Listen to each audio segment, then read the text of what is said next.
সম্মানিত দর্শক, আমন্ত্রণ জানাচ্ছি ইউসিবি পিএলসি টু দ্য পয়েন্টে। আমি তারিকুল ইসলাম মাসুম। যেখান থেকে যুক্ত হয়েছেন শুভেচ্ছা সবাইকে, ভালো আছেন সেই প্রত্যাশা রেখে শুরু করছি আজকের আলোচনার বিষয় মেয়রের চেয়ার ও অন্যান্য আন্দোলন। মেয়রের চেয়ার ও অন্যান্য আন্দোলন এই বিষয় নিয়ে আলোচনার জন্য আমাদের সাথে স্টুডিওতে উপস্থিত আছেন অধ্যাপক ডক্টর রইস উদ্দিন, জগন্নাথ বিশ্ববিদ্যালয়ের শিক্ষক সমিতির সাধারণ সম্পাদক। আপনাকে স্বাগত জানাচ্ছি। সম্মানিত দর্শক, আমাদের সাথে আরও উপস্থিত আছেন কামাল জামান মোল্লা, তিনি বিএনপি নেতা এবং শিল্প উদ্যোক্তা। আপনাদের স্বাগত জানাচ্ছি। যে কথা দিয়ে শুরু করছিলাম, মেয়রের চেয়ার এবং অন্যান্য আন্দোলন, অর্থাৎ ঢাকায় আমরা অনেকগুলো আন্দোলন দেখছি। এর মধ্যে ঢাকা সাউথ সিটি কর্পোরেশনের মেয়রের চেয়ারে শপথ নেওয়ার জন্য ইশরাক হোসেনকে বসানোর জন্য তার সমর্থকরা আন্দোলন করছেন। সিটি কর্পোরেশনের বিভিন্ন গেটে বা জায়গায় তালা দিয়েছেন, আবার তালা খোলাও হয়েছে এবং এলজিআরডি উপদেষ্টার পদত্যাগও দাবি করা হয়েছে। জগন্নাথ বিশ্ববিদ্যালয়ের আন্দোলন আমরা দেখলাম, কর্মচ্যুত সেনা সদস্যরাও আজ ঢাকায় প্রেস ক্লাবের সামনে আন্দোলন করেছে, তাদের সাথে বৈঠক হয়েছে সেনা কর্তৃপক্ষের সাথে। আরও কিছু আন্দোলন বিভিন্ন জায়গায় আছে, সেসব বিষয় নিয়ে আলোচনা করব। কামাল জামান মোল্লা, আপনাকে দিয়ে শুরু করতে চাই। সিটি কর্পোরেশনের মেয়রের চেয়ার নিয়ে যে এখন আন্দোলন ৩-৪ দিন চলছে এবং আগামীকালও চলবে। ইশরাক হোসেনকে নির্বাচন কমিশন বিজয়ী করে একটি প্রজ্ঞাপন দিয়েছে, যদিও এখানে মেয়রের দায়িত্ব ইতিমধ্যে পালন করে গেছেন ফজলে নূর তাপস, তিনি অবশ্য দেশে নাই। এখনকার পরিস্থিতি একটু আপনার কাছ থেকে শুনতে চাই। ইশরাক হোসেন, তাকে দক্ষিণের সকলে এবং বাংলা সবাই তাকে জানে জনগণের মেয়র। আজকে নির্বাচন কমিশন একটি ট্রাইব্যুনাল তাকে যেভাবে রায় দিয়েছে, বিকজ সে আইনের মাধ্যমে 30 দিনের মধ্যে সে 2020-তে মামলা করেছিলেন। যে আইনের মধ্যে মামলা করতে হয় সেই সময় সে মামলা করেছিলেন। সেই সুবাদে তাপস যেহেতু তার সিট খালি হয়ে গেছে, সে অবৈধ, তাকে অবৈধ বলে ঘোষণা করেছে নির্বাচন কমিশনার, নির্বাচন ট্রাইব্যুনাল কমিশনার, এবং সঙ্গে সঙ্গে তা ইশরাক হোসেনকে নির্বাচিত বলে ঘোষণা করেছেন।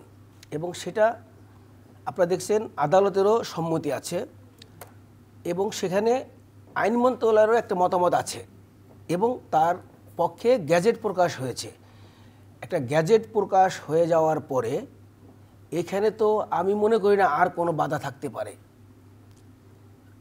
বর্তমানে তাকে নিয়ে যেভাবে এই যে প্রতিকূলতা সৃষ্টি করতেছে, এটা দেশকে নিয়ে একটা ছিনিবিনি খেলার পায় তারা চলছে। আজকে সিটি কর্পোরেশনে 65টা তালা মেরেছে। আমি তো মনে করি এই তালাটা না মেরে ইশরাক সাহেব একটি ভুল করেছে। উনি ওনাদের সমর্থনদের নিয়ে ওনার উচিত ছিল সিটে যেয়ে বসা, সুন্দর শপথ। যেই দেশে একটা নির্বাচন কমিশন গেজেট প্রকাশ করে তাকে মেয়র ঘোষণা করা হয়, সেইখানে কিভাবে আসিফ মাহমুদ সাহেব তাকে নিয়ে এই তাল বাহানা করতেছেন? তার মনে অ্যাকচুয়ালি কী আছেন এটা জাতি জানতে চায়।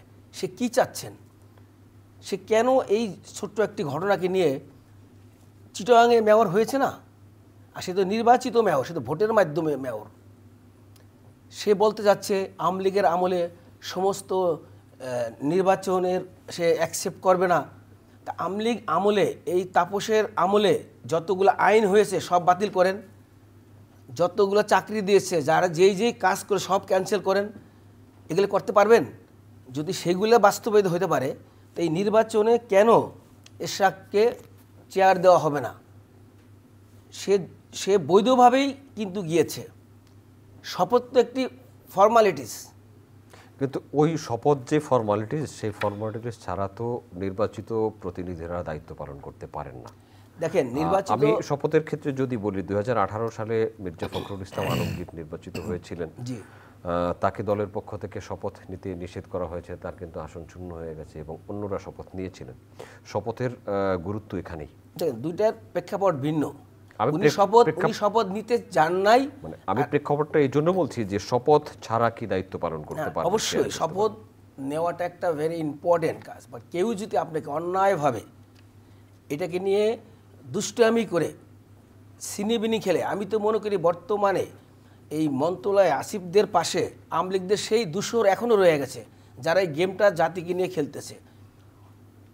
আমি দৃঢ়ভাবে বলতে পারি, এখানে আওয়ামী লীগের দোষর না থাকলে বর্তমানে যাকে মেয়র হিসাবে বসিয়েছেন সে কে, তার বিরুদ্ধে আজকে আমরা পত্রপত্রিকা দেখতেছি তার শয়ে শয়ে ছবি প্রকাশ হয়েছে আওয়ামী লীগের সমস্ত নেতা নেত্রীদের সাথে। এটা কি একটা কারণ না? ওনার ইন্টারেস্ট কি? হয় উনি জাতিকে আজকে দুই ভাগে বিভক্ত করতেছেন কেন? নির্বাচন কমিশন যেহেতু দিয়েছেন বা গেজেট হয়েছেন, উনি কিসের বেসে উনি এটা আটকাচ্ছেন? আচ্ছা, আমরা নিশ্চয়ই তারা তাদের পক্ষ থেকে বক্তব্য দিবেন, আমরা সেই অপেক্ষায় থাকলাম। আন্দোলন চলছে, আমরা সাংবাদিক হিসেবে দেখছি এবং কভার করছি। অধ্যাপক ডক্টর রইস উদ্দিন, আপনার কাছে জানতে চাও, আপনারা একটা অনেক বড় আন্দোলনের নেতৃত্ব দিয়েছেন, আপনাকে দেখেছি আমরা যমুনার সামনে কাকরাইলে কথা বলেছেন। জগন্নাথ বিশ্ববিদ্যালয়ের শিক্ষার্থীরা, শিক্ষকরা এবং সাবেক শিক্ষার্থীরাও জড়ো হয়েছিলেন, অনশন করেছিলেন। অনশন ভাঙলেন কেন, আর এই আন্দোলন থেকে আপনারা পেলেন কি? জি, ধন্যবাদ আপনাকে এবং আপনার এই অনুষ্ঠানের মাধ্যমে, অত্যন্ত জনপ্রিয় আপনাদের অনুষ্ঠান টু দ্য পয়েন্ট, এবং এই অনুষ্ঠানের মাধ্যমে আমাদেরকে যারা শুনছেন এবং যারা দেখছেন, অগণিত দর্শক এবং শ্রোতা, সকলকে আমি আমার বিশ্ববিদ্যালয়, জগন্নাথ বিশ্ববিদ্যালয়ের পক্ষ থেকে আন্তরিক ধন্যবাদ এবং কৃতজ্ঞতা জানাচ্ছি। এবং পাশাপাশি আপনার মাধ্যমে আপনার চ্যানেলকেও আমাদের আন্দোলনে আপনারা অনেক সহযোগিতা করেছেন এবং আজকে এখানে আমাকে আমন্ত্রণ জানিয়ে কথা বলার সুযোগ দিয়েছেন। তো আজকে যেহেতু আমাদের এখানে এই মেয়রের চেয়ার এবং অন্যান্য আন্দোলন নিয়ে আপনি অনুষ্ঠানটি উপস্থাপনা করছেন, তা আমি প্রথমেই আপনার মাধ্যমে আমার ভাই একটু আগে যিনি বক্তব্য রাখলেন, উনি রাজনীতি করা মানুষ, রাজনৈতিক দৃষ্টিকোণ থেকে উনি বিশ্লেষণ করবেন, এটাই অত্যন্ত স্বাভাবিক।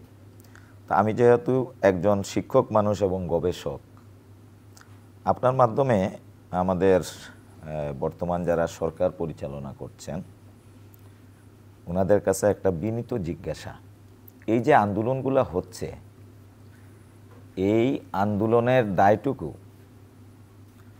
আপনি কাদেরকে দিবেন? আন্দোলনকারীদের, নাকি এই আন্দোলনটা সৃষ্ট হচ্ছে যাদের কারণে তাদেরকে? টু দ্য পয়েন্ট আমি কথা বলি, এখানে রাগডাকের কিছু নেই। 2020-এর নির্বাচনে জনাব ইঞ্জিনিয়ার ইশরাক, উনি কার ছেলে? ঢাকার সবচেয়ে জনপ্রিয় মেয়র যিনি ছিলেন সাদেক হোসেন কুকা। সাদেক হোসেন কুকাকে বাংলাদেশের মহান স্বাধীনতা যুদ্ধে যার অবিস্মরণীয় অবদান এই জাতি কোনোদিন বলতে পারবে না, তারই সুযোগ্য সন্তান ইঞ্জিনিয়ার ইশরাক। এবং ইশরাক কোনো অর্ধশিক্ষিত নিম্ন শিক্ষিত লোক না, আমরা সবাই জানি। সে লন্ডন থেকে গ্র্যাজুয়েশন করা অত্যন্ত নামী একটি বিশ্ববিদ্যালয় থেকে এবং উচ্চশিক্ষিত একজন ব্যক্তি। 20-এর নির্বাচনে আমি ওই এলাকার ভোটার, এই জন্য কথাগুলো আরেকটু স্ট্রংলি আমি বলতে পারি। আমি মানুষের মধ্যে ইশরাককে নিয়ে আশাবাদের একটা অতি উচ্চ মাত্রা দেখতে পেয়েছি। নির্বাচনে কি হয়েছে সেটা আমরা সারা দেশের মানুষ সবাই দেখেছি। অত্যন্ত কারচুপির মাধ্যমে তাকে হারিয়ে দেয়া হয়েছে। তারপরে সে একটি উপাধি পেয়েছে, জনতার মেয়র। এই উপাধি থেকে আমরা বুঝতে পারি যে জনতার সাথে তার সংশ্লিষ্টতা কত দূর। যাই হোক, তার এই কারচুপির প্রতিবাদে বাংলাদেশের বিধিবদ্ধ যে আইন, সেই আইন অনুসারে সে কারচুপির বিষয়ে আমাদের যে নির্বাচনী ট্রাইব্যুনাল, সেই নির্বাচনী ট্রাইব্যুনালে সে মামলা দায়ের করেছে এবং সেই মামলাটিও অজ্ঞাত কারণে অনেক দিন স্থগিত ছিল। জুলাই বিপ্লবের পরে যখন একটা স্থিতিশীল পরিবেশ ফিরে আসলো, তখন কোর্টে আবার সেই মামলাটি সচল হলো। সচল হওয়ার পরবর্তীতে 27 মার্চ আমরা দেখলাম তাকে আমাদের নির্বাচনী ট্রাইব্যুনাল যেটা, সেখান থেকে বিজয়ী ঘোষণা করা হলো। নির্বাচন কমিশন থেকে যথা নিয়মে গেজেট প্রকাশ করা হলো এবং নির্বাচন কমিশন থেকে বলা হলো যে এটার বিরুদ্ধে তারা কোনো আর আপিল করবে না। তাহলে আমাদের সর্বোচ্চ আদালত নির্বাচনের ব্যাপারে নির্বাচনী ট্রাইব্যুনাল থেকে তাকে বিজয়ী ঘোষণা করার পরে নির্বাচন কমিশনের গেজেট প্রকাশিত হওয়ার পর আমাদের স্থানীয় সরকারের কাজটা কি ছিল? তাকে শপথ পড়ানো এবং মেয়রের চেয়ারে বসানো। তো আমাদের সেই স্থানীয় সরকার প্রশাসন বা মন্ত্রণালয় সেই কাজটি কেন করলো না? তাহলে আজকে যে আন্দোলনটি হচ্ছে তার দায় কি আপনি ইশরাকের সাপোর্টার যারা, জনতা যারা, যে জনতা তাকে জনতার মেয়র উপাধি দিয়েছে তাদেরকে দিবেন, নাকি যারা আদালতের আদেশ অমান্য করলো বা মানলো না তাদেরকে দিবেন? আপনার মাধ্যমে এই প্রশ্নটি আমি সারা জাতির কাছে রাখতে চাই। আর অনুসন্ধিৎসু মন থেকে, যেহেতু আমি একজন গবেষক, এখানে আমার একটু জিজ্ঞাসা আছে। তো স্থানীয় সরকার মন্ত্রণালয় এটা তো স্বাভাবিকভাবেই তার শপথের ব্যবস্থা করা উচিত ছিল, তাহলে করলো না কেন? তাহলে কি ওই যে আওয়ামী সময়ে যে বিশেষ উদ্দেশ্যে কাজ হতো সেই কাজ কি এখনো হচ্ছে? আগে আমরা দরবেশ বাবা দেখেছি, বলতে পারবেন না দরবেশ বাবা দেখেছি, অবশ্যই তারা বলবেন, কিন্তু আমার জিজ্ঞাসা আমি আপনার মাধ্যমে জাতির কাছে রাখতে চাই। আমরা আগে দরবেশ বাবা দেখেছি, নতুন আকারে আরেক দরবেশ বাবার আবির্ভাব আমরা দেখেছি, গাজী সালাউদ্দিন তানবীর। আচ্ছা, উনি ডিসি নিয়োগ এবং পাঠ্যপুস্তক দুর্নীতির কারণে এবং সেখানে তার সচিবালয়ে অ্যাক্সেস কি, এটা আপনাদের মিডিয়ার মাধ্যমেই কিন্তু সারা জাতি দেখেছে। আমরা দেখেছি আমাদের স্থানীয় সরকার মন্ত্রণালয়ের যে উপদেষ্টা হয়ে আসবে একবার, আমি এই পয়েন্টে শেষ করি, এরপরে বলছি। উপদেষ্টা, সময়ের দিকে খেয়াল রাখতে হবে। তো উপদেষ্টার যিনি এপিএস মোয়াজ্জেম হোসেন, উনি তদবির বাণিজ্যের কারণে এবং কমিশন বাণিজ্যের কারণে 8 এপ্রিল পদত্যাগ করেছেন। আপনাদের মিডিয়ার মাধ্যমে আমরা এগুলা সব দেখেছি।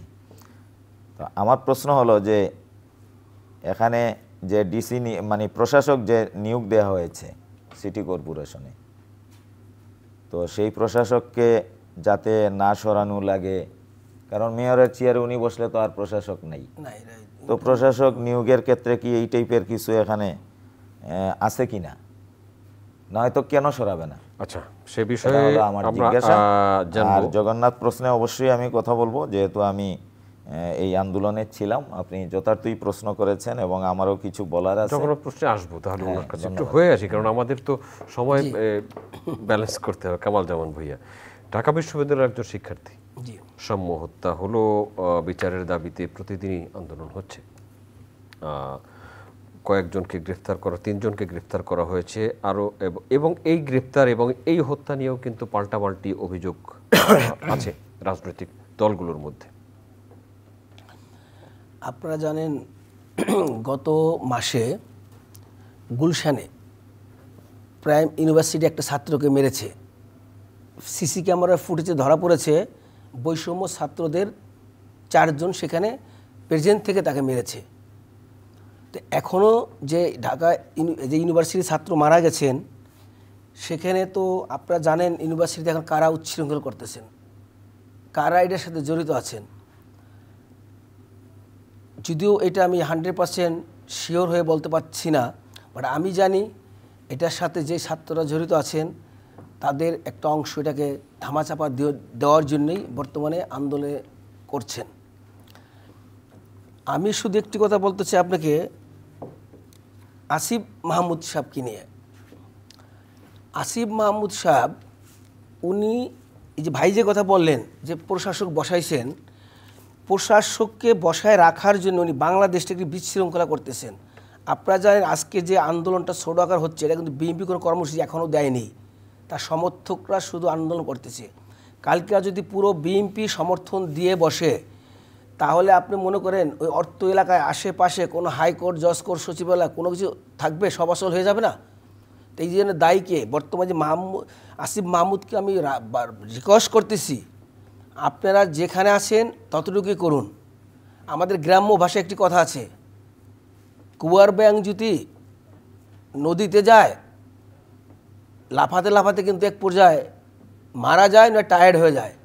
তো ওনারা বর্তমানে যে কাজ করতে বাংলাদেশকে যেভাবে খেলতেছেন, ওনাদের বাংলাদেশের সম্বন্ধে ওনাদের অ্যাচিভমেন্ট কী, ওরা কী করে একজন এই বসে তিনটাকে মন্ত্রণালয় নিয়ে বসে আছে, সব কিছু ভাগাভাগি করে চলছেন আর দেশকে একটা বিশৃঙ্খলার দিকে ঠেলে দিচ্ছেন।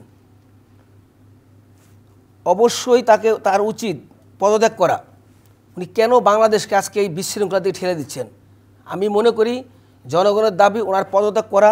উনি পদত্যাগ করে এই সমস্যার সমাধান করা। উনি পদত্যাগ না করলে আপনি মনে হচ্ছে এই সমস্যার সমাধান হবে? বিএনপিকে ওনার ধারণা আছে বিএনপি কত বড় শক্তিশালী দল। বিএনপি বাংলাদেশে শেখ হাসিনার মতন দলকে এদেশ থেকে বিতাড়িত করেছে, হারুন বাহিনীকে, পুলিশ বাহিনীকে, হেলমেট বাহিনীকে। শুধু বিএনপি ধৈর্য ধরে আছে, দেখতেছে ওনারা কত দূর পর্যন্ত করে। ওনারা আজকে শুধুই কি বিএনপি করেছে? শুধু বিএনপি করে না, বিএনপির সাথে বাংলার আপামর জনগণ ছিল, ছাত্ররাও ছিল। আমরা 18টি বছর আন্দোলন করেছি বাংলাদেশে শেখ হাসিনার পদত্যাগ এবং বিদায়ের কারণে, এবং একটি ভোটের জন্যে রক্ত দিয়েছি আমরা, জীবন দিয়েছি আমরা, রাস্তায় ছিলাম। একটা ভিন্ন প্রসঙ্গে যাব। এই মুহূর্তে রাজনীতিতে আরও আলোচনা আছে করিডোর এবং মিয়ানমারের যারা বস্তুচ্যুত বাংলাদেশে এসেছে রোহিঙ্গাদের ফেরত যাওয়া। দেখেন, বাংলাদেশে বর্তমানে যে করিডোর নিয়ে আলোচনা চলছে, এটা একটা দেশের বন্দর নিয়ে আলোচনা চলছে, দুইটাই কিন্তু আত্মঘাতী বাংলাদেশের জন্য। কি জন্য আত্মঘাতী? একটা করিডোর দেওয়াই মানে একটা দেশকে একটা যুদ্ধের রাস্তা খুলে দেওয়া। আপনি জানেন একটা করিডোর কে দিতে পারে? একটা নির্বাচিত সরকার দিতে পারে। একটা অনির্বাচিত সরকার কি করে একটি করিডোর দেওয়ার পারমিশন দিতে পারে? একটি অনির্বাচিত সরকার কি করে একটি আমাদের দেশের প্রধান বন্দরকে সে আরেকজনকে লিজ দিতে পারে? তাতে আমাদের দেশের সার্বভৌমত্ব কি রক্ষা হবে? আমি তো মনে করি আমাদের দেশের সার্বভৌমত্ব এই বর্তমান তত্ত্বাবধায়ক সরকার হুমকির দিকে, অন্তর্বর্তীকালীন সরকার ঝুঁকির দিকে নিয়ে যাচ্ছেন। কারণ করিডোর দেওয়াই মানে তো আমরা বুঝতে পারি তাদের পায়ে তারা কোন দিক চলছে। আপনি জানেন তো, সেন্ট মার্টিনে আমাদের একটা স্পট যেটা বাংলাদেশের একটা বিউটি, সেখানে ট্যুরিস্ট যাওয়া নিষেধ। কেন হয়? কেন সেন্ট মার্টিনে আজকে ট্যুরিস্ট যেতে পারবে না? তারপরে কি হচ্ছে আড়ালে? এটা কার পারপাস সার্ভ হচ্ছে? আমি আজকে জাতির কাছে জানতে চাই, আপনারা জানতে চান, এই প্রফেসর মোহাম্মদ ইউনূস সাহেব উনি একটা দায়িত্ব নিয়েছে, একটি সুন্দর নির্বাচন দিবেন, ওনারা কেন পানিটাকে ঘোলাচ্ছেন? উনি যে কজন উপদেষ্টা বানাইছেন, কয়েকজন বৃদ্ধ, কয়েকজন শিশু যুবক, তাদের জীবনের অভিজ্ঞতা কি দেশ চালানোর? এক একজনের 3টা করে মন্ত্রণালয় নিয়ে বসে আছেন। বাংলাদেশ আসবো আপনার কাছে অধ্যাপক ডক্টর রইসউদ্দিন। জি, ধন্যবাদ। এবং জগন্নাথের বিষয়ে অবশ্যই বলবেন, কারণ আমাদের অনুষ্ঠানের সময় খুব কম। হ্যাঁ, একটু ধন্যবাদ আপনাকে। আসলে আমি জগন্নাথ দিয়ে এই পর্যায়ে শুরু করি। আমরা কেন আন্দোলন করলাম, আমি আপনার মাধ্যমে কাউন্টার প্রশ্ন যদি করি যে কেন করতাম না বা কেন করছিলাম না, যারা বলে কেন করলেন, আমি তাদের প্রতি সেই প্রশ্নটাই ছুড়ে দিব। জগন্নাথ বিশ্ববিদ্যালয় রাজধানী ঢাকার বুকে অত্যন্ত সুপ্রসিদ্ধ একটি বিশ্ববিদ্যালয়, এবং এই বাংলাদেশের শিক্ষা ব্যবস্থায় এক সময়ের জগন্নাথ কলেজ, এটা আপনিও স্বীকার করবেন, ব্যাপক অবদান। আপনি যেখানেই যাবেন সেখানেই দেখবেন যে জগন্নাথের গ্র্যাজুয়েটরা আছে। ঢাকা বিশ্ববিদ্যালয়ের প্রতিষ্ঠার পরবর্তী কার্যক্রম পরিচালনার ক্ষেত্রে জগন্নাথ কলেজ কিন্তু সেখানে স্টুডেন্ট সাপ্লাই দিত। জগন্নাথের গৌরবোজ্জ্বল যে ইতিহাস, 52তে আমাদের রফিক শহীদ হয়েছে, 71-এর আমাদের স্বর্ণোজ্জ্বল ইতিহাস আছে, সর্বশেষ এই জুলাইয়ের যে গণ আন্দোলন, ঢাকা বিশ্ববিদ্যালয়ে ছাত্রলীগ ব্যারিকেড দিয়েছিল, ওটা কেউ ভাঙতে পারেনি। জগন্নাথের মিছিল গিয়ে কিন্তু সেই ব্যারিকেডটা ভেঙেছে। তো যাই হোক, আমি সেই ইতিহাস বলতে যাব না। এই বিশ্ববিদ্যালয়টি প্রতিষ্ঠিত হয়েছিল 2005 সালে এবং সেই বিশ্ববিদ্যালয়টি প্রতিষ্ঠা করেছিলেন তৎকালীন প্রধানমন্ত্রী, আমাদের সবার শ্রদ্ধাভাজন নেত্রী, এই বাংলাদেশের সবচেয়ে জনপ্রিয় নেত্রী, দেশনেত্রী বেগম খালেদা জিয়া। এটাই হলো এই বিশ্ববিদ্যালয়ের সবচেয়ে দুর্ভোগে পড়ার অন্যতম কারণ। বেগম জিয়ার হাতে প্রতিষ্ঠিত বিশ্ববিদ্যালয় হওয়ার কারণেই বিগত আওয়ামী ফ্যাসিস্ট সরকার এই বিশ্ববিদ্যালয়ের প্রতি কোনো কর্ণপাত করেনি। বর্তমান অবস্থায় না থাকলে সময় কভার হ্যাঁ, করতে পারবো 20 বছরে আপনি কল্পনা করতে পারেন, 20 বছর বয়স একটি বিশ্ববিদ্যালয়ের একটি হলও এখনো প্রতিষ্ঠিত হয়নি এবং একটি ইটও গাঁথা হয়নি সেই বিশ্ববিদ্যালয়ে। আমরা কিন্তু বহুবার চেয়ারম্যান যে আপনাদের এই আমি শেষ করছি, ভাঙালেন, কি প্রতিশ্রুতি দিলেন? আমি সেটাই শেষ ভাতা করছি। পাবে? তো যাই হোক, আবাসন ভাতা এর আগেও আমাদেরকে বহুবার আশ্বাস দেওয়া হয়েছে, আমরা বহু আন্দোলন হয়েছে জগন্নাথে, কিন্তু কোনো বাস্তব প্রতিফলন ঘটেনি। এবারে সর্বশেষ আমাদের জগন্নাথ বিশ্ববিদ্যালয়ের সৌন্দর্য, ওখানে যত ছাত্র সংগঠন আছে সবাই এক, আমাদের শিক্ষক কর্মকর্তা কর্মচারী আমরা সবাই কিন্তু এক। আমরা সবাই একত্রিত হয়ে আমরা আমাদের 3 দফা দাবি নিয়ে আমাদের যমুনা অভিমুখে আমরা লং মার্চ করেছিলাম। আমাদের আশা ছিল যে আমরা যমুনা অভিমুখে আসার পরে সেখান থেকে আমাদের প্রধান উপদেষ্টা আমাদেরকে রেসপন্স করবেন এবং আমাদের দাবিগুলোর ব্যাপারে আমাদেরকে একটু আশ্বাস দিবেন এবং একটা রূপরেখা আমরা তখনই বাস্তবায়ন করতে হবে, এই দাবি তো নিয়ে আসিনি। কিন্তু আমরা লক্ষ্য করলাম যে ওখানে পৌঁছার আগেই আমাদের উপরে যেভাবে টিয়ার সেল, কাঁদানে গ্যাস এবং নির্বিচারে, আমরা তো সেগুলো দেখিয়েছি, হ্যাঁ, শিক্ষক শিক্ষার্থীদের উপরে লাঠিচার্জ করা হলো। বৈষম্যহীন বাংলাদেশে ভাই, আপনি কি এটা চিন্তা করতে পারেন? এখন আমাদের উচিত কি? এই যে একটু আগে বিএনপির ভাই, উনি নেতা মানুষ, উনি বলেছেন, আরে ভাই এখন তো বিভেদে যাওয়ার সময় না, ফেসিবাদের বিরুদ্ধে আমরা সবাই কাঁধে কাঁধ মিলিয়ে সংগ্রাম করেছি, এটা সবার ক্রেডিট। আমাদের সবাইকে এখন জাতীয় ঐক্যটা তৈরি করতে হবে। এবং বর্তমান সরকার, এই যে দেখেন, আমি বলি আমাদের যে উপদেষ্টা, 3 জন উপদেষ্টার ব্যাপারে বলি, তারা আমাদের খুবই স্নেহভাজন, তারা আমাদের জাতির সাথে, আমরা আছি চ্যানেল আইয়ের অনলাইন প্ল্যাটফর্মে। জি, তারা আমাদের জাতির প্রত্যাশার জায়গা, যে ভবিষ্যৎ প্রজন্মকে তারা নেতৃত্ব দিবে। এই সরকারের প্রতি সরকার গঠন হওয়ার পরে মানুষের যে এক্সপেকটেশন ছিল, প্রত্যাশা ছিল, সেই প্রত্যাশা কি এখন আছে? আপনি কি বলবেন? কত আছে? আমার তো মনে হয় যে সেটা ওই সময় ছিল আমার দৃষ্টিতে 90 আপ, এখন যদি সেটা আপনি হিসাব করেন আমার মনে হয় তো 50ও নেই। এবং এটা উনারা নিজেরাও অনুধাবন করবেন। কেন? কারণ হলো উনাদের আচরণ, উনাদের প্রতি আস্থার অভাব। আমার মনে হয় যে এই জিনিসগুলো উনাদের সংশোধন হওয়া উচিত। যেমন ধরেন, সেদিন আমাদের এই আন্দোলনে এই যে বোতলের পরিপ্রেক্ষিতে একটি ঘটনা ঘটেছে, আমরা সেখানে আনুষ্ঠানিকভাবে অবশ্যই সেটা নিন্দিত কাজ হয়েছে, যেই ছুঁড়ে মারুক, আমরা বলেছি, দুঃখ প্রকাশ করেছি এবং তাকে বিচারের আওতায় আনবো, সেটাও আমরা আশ্বাস দিই। কিন্তু লক্ষ্য করলাম যে শিক্ষক শিক্ষার্থীদের উপর যে পুলিশরা, আমার কাছে অনেকগুলো ছবি আছে, আমি দেখাতে পারবো আপনাকে, বুট দিয়ে আমার শিক্ষার্থীর গায়ে আঘাত করেছে আমার সামনে। আমার শিক্ষার্থীকে আমি রক্ষা করার জন্য তার উপরে ঝাঁপিয়ে পড়েছি। তো বৈষম্যহীন বাংলাদেশে আমরা বৈষম্যের শিকার হব না। তো আমার জগন্নাথের শিক্ষক শিক্ষার্থীরা কেন বৈষম্যের শিকার হলো? তার বিচার হয়েছে? সেই বিচার হয় নাই। অথচ ওই ছেলেটাকে বিনা ওয়ারেন্টে, কোনো ধরনের মামলা ছাড়া পুলিশ তুলে নিয়ে 23 ঘন্টা আটক রেখেছে। তো আমরা কি বৈষম্যহীন বাংলাদেশ? তার বিচার কে করবে? তো যাই হোক, আপনি যেটা বলেছেন, আমাদের ইউজিসির চেয়ারম্যান, আমাদের অত্যন্ত বয়োজ্যেষ্ঠ, আমাদের সবার শ্রদ্ধাভাজন ব্যক্তি, স্যারের অনেক আন্তরিকতা এবং দৌড়াদৌড়ির পরে শেষ পর্যায়ে আমাদের একটি সিদ্ধান্তে উপনীত হয়েছেন। সেখানে আমাদের ভাইস চ্যান্সেলর এবং আমাদের সংশ্লিষ্ট দায়িত্বশীলরা ছিলেন। সেখানে আমাদের জগন্নাথের যে জনদুর্ভোগের ইতিহাস এবং আমাদের দাবির সমন্বয়, তার মাধ্যমে সরকার থেকে একটু আপনার পজিটিভ রেসপন্স সেটা এসেছে এবং আমরা বিশ্বাস করি যা এসেছে এইটার পূর্ণাঙ্গ বাস্তবায়ন হবে এবং আমাদেরকে যেন আর দ্বিতীয়বার বা অন্য কাউকে এই ধরনের আন্দোলনে মাঠে নামতে না হয়। আন্দোলনের মাঠে তো কেউ নামতে চায় না, কিন্তু দুর্ভাগ্য ভাই, প্রাপ্তি কি? প্রাপ্তি আমি শেষ করি, কিন্তু দুর্ভাগ্য যে 3টা দিন রাত্রি আপনার আমার সন্তান, আপনার আমার ছোট ভাই বোন খোলা আকাশের নিচে রাত্রি যাপন করলো। সংশ্লিষ্ট আমাদের দায়িত্বশীল যারা, তাদের উচিত কি ছিল? আন্দোলনটা কেন হচ্ছে?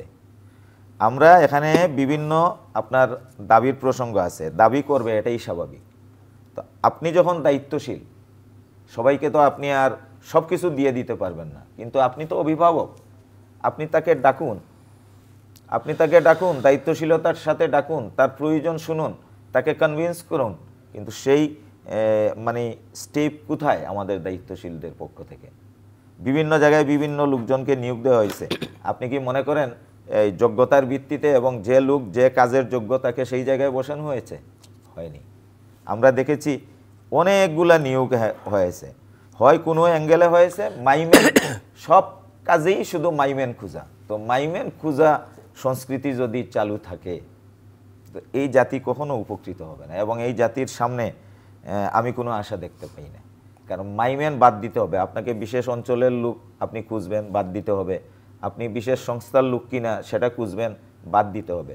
মাইমেন সংস্কৃতি থেকে বের হয়ে এসে যথাযথ লোককে যথাযথ স্থানে আপনাকে মূল্যায়ন করতে হবে, এবং মূল্যায়ন করতে পারলেই এই আন্দোলন বিভিন্ন জায়গায় মাত্রা অনেক কমে আসবে। যত লোককে যত জায়গায় বসানো হয়েছে, আন্দোলন নিয়ে সচিবালয়ে চলে আসে কেন? প্রধান উপদেষ্টার এখানে কেন চলে আসে? তো সংশ্লিষ্ট যারা ওই জায়গার দায়িত্বে আছে তারা কি করে? তাদেরকে কি জিজ্ঞেস করা হয়েছে সরকার থেকে? তার মানে আপনারা যে আন্দোলন নিয়ে চলে আসলেন এখানে, আপনারা কি শিক্ষা উপদেষ্টা বা ইউজিসি চেয়ারম্যানের সাথে আগে কথা বলেছিলেন?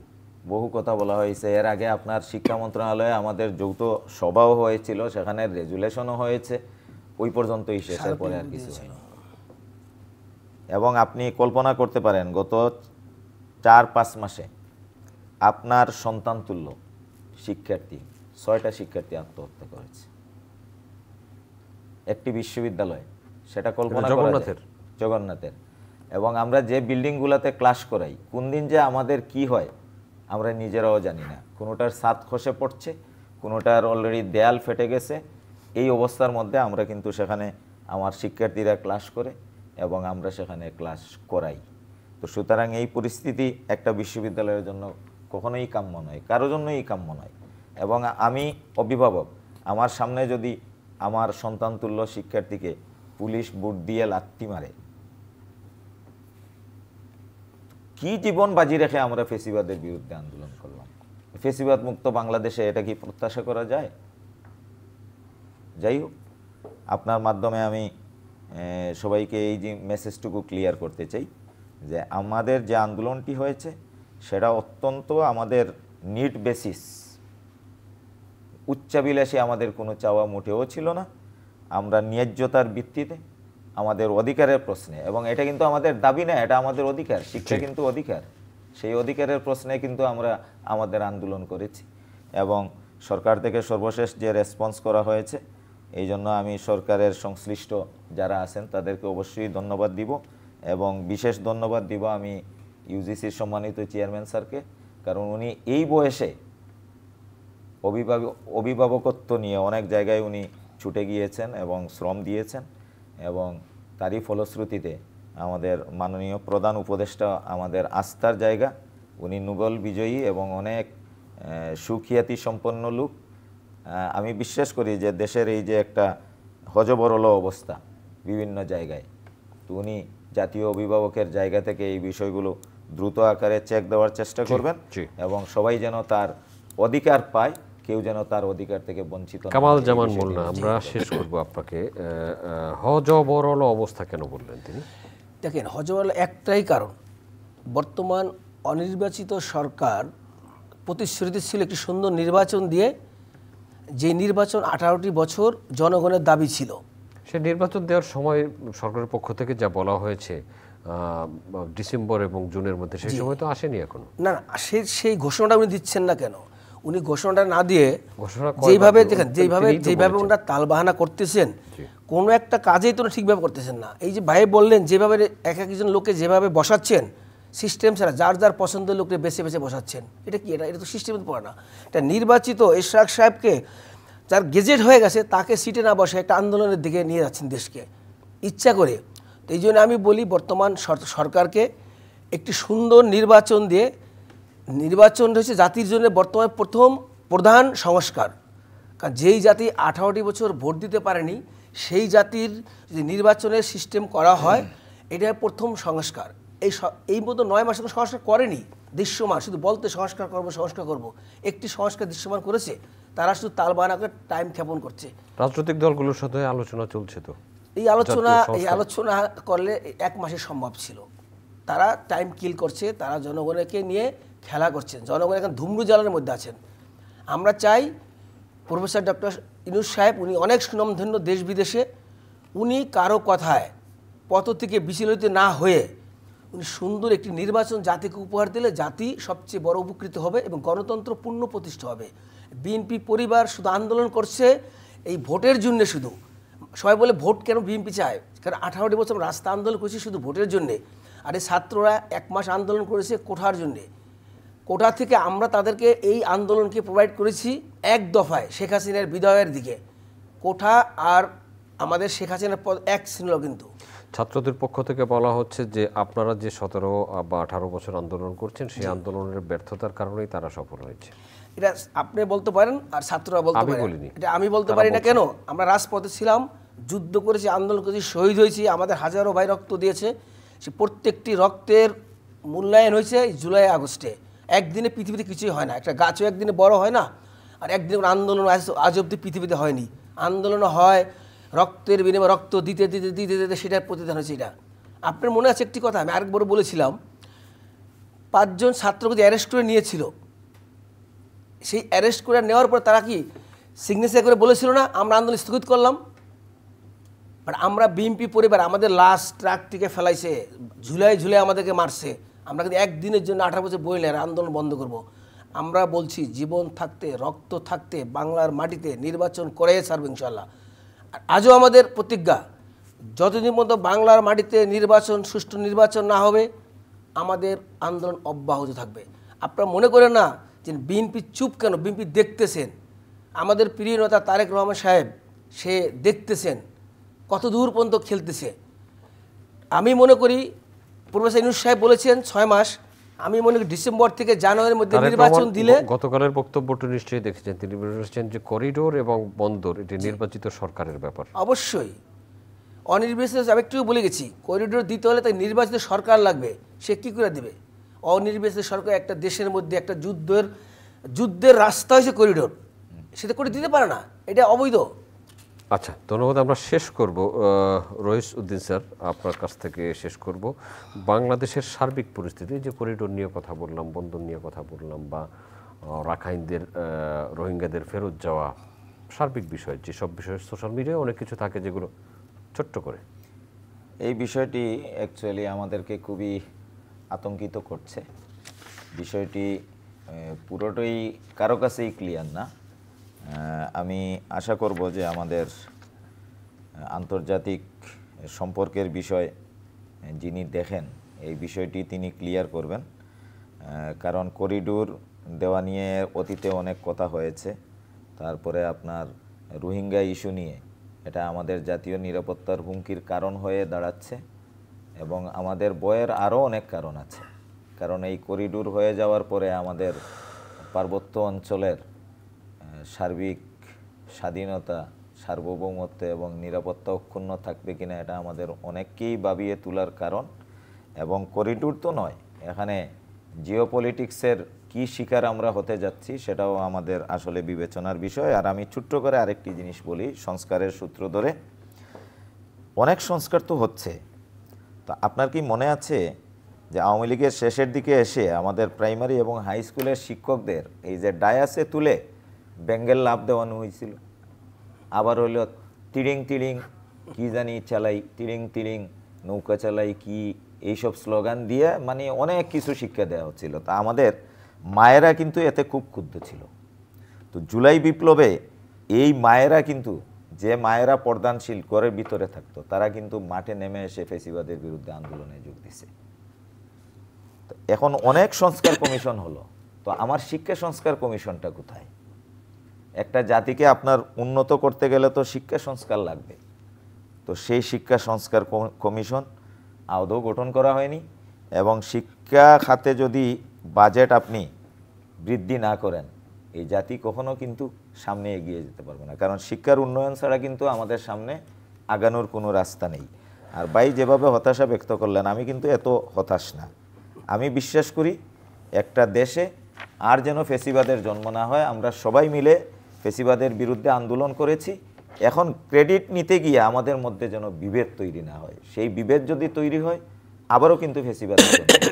আর আমাদের টার্গেট যদি হয় চেয়ার দখলে রাখা, আর কোনো টার্গেট নাই, তাহলে তো হবে না। আপনাকে বাস্তবতার নিরিখে আসতে হবে। এই দেশের মানুষ আজকে 15-16 বছর, আমরা শেষ আপনি কি ভোটাধিকার প্রয়োগ করছেন কখনো? এর ভিতরে আমি পারি নাই, আপনি হয়তো বা পারেন কিনা এটা আপনার বিষয়। আমি ভোট দিতে গিয়েছি, লাঠি নিয়ে সামনে এসে বলা হয়েছে ভোট হয়ে গেছে। তো এই পরিস্থিতিতে দেশের মানুষের মূল্যায়ন, একজন সাধারণ নাগরিকের মূল্যায়ন তার ভোটাধিকার প্রয়োগের মাধ্যমে। তো বর্তমান যে সরকার আছে সেটি অত্যন্ত গুরুত্বের সাথে বিবেচনা করবে। আমি সংস্কারের বিরোধী না, অবশ্যই সংস্কার হবে, কিন্তু সেই সংস্কার যেন ক্ষমতাকে প্রলম্বিত করার সংস্কার না হয়, ধন্যবাদ প্রকৃত অধ্যাপক সংস্কার হয়। ডক্টর ধন্যবাদ আপনাকে। মঈজউদ্দিন কামাল জামান মুন্না, আপনাদেরকে অসংখ্য ধন্যবাদ। সম্মানিত দর্শক, এতক্ষণ আমাদের সাথে থাকার জন্য অনেক কৃতজ্ঞতা। আগামী অনুষ্ঠান দেখার আমন্ত্রণ রইল, দেখা হতে পারে সেই অনুষ্ঠানে। ভালো থাকবেন সবাই, আপনাদের সবার জন্য অনেক অনেক শুভকামনা।